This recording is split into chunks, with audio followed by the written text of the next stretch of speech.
कर्नाटकासाठी एकूण 250 नवीन बस उपलब्ध करून देण्यात येणार असून त्यापैकी 100 इलेक्ट्रिक बसेस बेळगावला मिळणार आहेत. या संदर्भातील निविदा प्रक्रिया सध्या सुरू असल्याची माहिती परिवहन मंत्री रामलिंगा रेड्डी यांनी दिली. तसेच आणखी 120 बसेस लवकरच उपलब्ध करून दिल्या जातील असेही त्यांनी सांगितले. शनिवारी परिवहन विभागाच्या नूतनीकरण इमारतीच्या भूमिपूजन कार्यक्रमात ते बोलत होते. ಬಸ್ ಸ್ಯಾಂಕ್ಷನ್ ಆಗಿದೆ, ಅದು ಕೂಡ ಬರುತ್ತೆ. ಯಾಕಂದರೆ ಟೆಂಡರ್ ಕರೆಯುವಂಥದ್ದು ಕೇಂದ್ರ ಸರ್ಕಾರ, ಅದರಿಂದ ಸ್ವಲ್ಪ ಪ್ರಕ್ರಿಯೆ ಅಲ್ಲಿ ಸ್ವಲ್ಪ ತಡ ಆಗಿದೆ. ಅದನ್ನು ನಾವು ಡಿಪೋ ಮತ್ತು ಅದಕ್ಕೆ ಎಲೆಕ್ಟ್ರಿಫಿಕೇಷನ್ನು ಆ ಕೆಲಸ ಎಲ್ಲನೂ ಕೂಡ ಮಾಡ್ತಾ ಇದ್ದೀವಿ ಅಂತೇಳಿ ಒಟ್ಟು 2 ವರ್ಷದಲ್ಲಿ 1464 ಬಂದಿದೆ. ಇನ್ನೂ 220 ಬಸ್ಸು ಬರುತ್ತೆ. ನಮ್ಮ ಈ ಒಂದು 2-3 ವರ್ಷದಲ್ಲಿ ಇಷ್ಟು ಬಸ್ಸುಗಳು ಬಂದಂಗೆ ಆಗುತ್ತೆ ಅಂತೇಳಿ ಆಗಲೇ ಲಕ್ಷ್ಮೀ ಹೆಬ್ಬಾಳ್ಕರ್ ಅವರು ಮಾತಾಡ್ತಾ ಸ್ವಲ್ಪ ಹಳೆಯದಾಗಿದೆ ಬಸ್ಸುಗಳು ಅಂದರು. ಕಾರಣಾಂತರಗಳಿಂದ 19ರಿಂದ 23ರವರೆಗೂ ಹೊಸ ಬಸ್ಸುಗಳು ತೊಗೊಂಡಿರಲಿಲ್ಲ.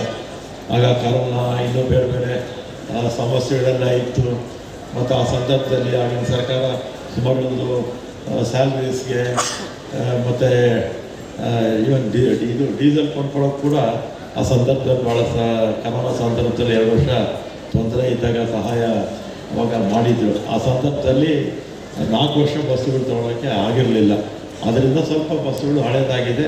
ಅದನ್ನೆಲ್ಲ ಕೂಡ ಹೊಸ ಬಸ್ಸುಗಳು ಹಾಕಿ ಅದನ್ನೆಲ್ಲ ಕೂಡ ರೀಪ್ಲೇಸ್ಮೆಂಟ್ ಮಾಡ್ತೀವಿ ಅಂತೇಳಿ ಮತ್ತು ಹೊಸ ರೂಟುಗಳು ಕೂಡ ಲಕ್ಷ್ಮೀ ಹೆಬ್ಬಾಳ್ಕರ್ ಅವರು ಇವತ್ತೊಂದು ಚೀಟಿ ಕೊಟ್ಟಿದ್ದಾರೆ. ಅದನ್ನು ಕೂಡ MD ಅವ್ರಿಗೆ ಹೇಳಿ ಅದನ್ನು ಕೂಡ ಅವ್ರ ಕ್ಷೇತ್ರ ಅಂತಲ್ಲ, ಎಲ್ಲೆಲ್ಲಿ ಅವಶ್ಯಕತೆ ಇದೆಯೋ ಅಲ್ಲೆಲ್ಲ ಕೂಡ ಮಾಡಿ ಅಂತ ನಾನು MD ಅವರಿಗೆ सूचना ಕೊಡ್ತೀನಿ ಅಂತೇಳಿ.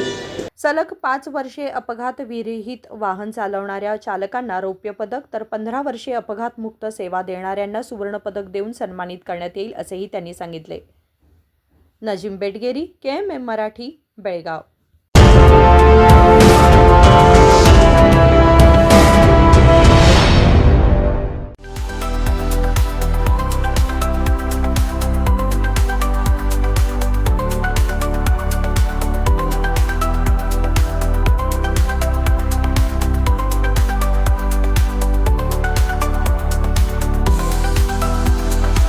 आदर्शा ड्रेस सर्कल केवल पुरुषों के लिए लाए हैं ब्रांडेड शर्ट्स, टी-शर्ट्स और जीन्स की नवीनतम रेंज। आदर्श ड्रेस सर्कल, खड़े बाजार, बेलगावी।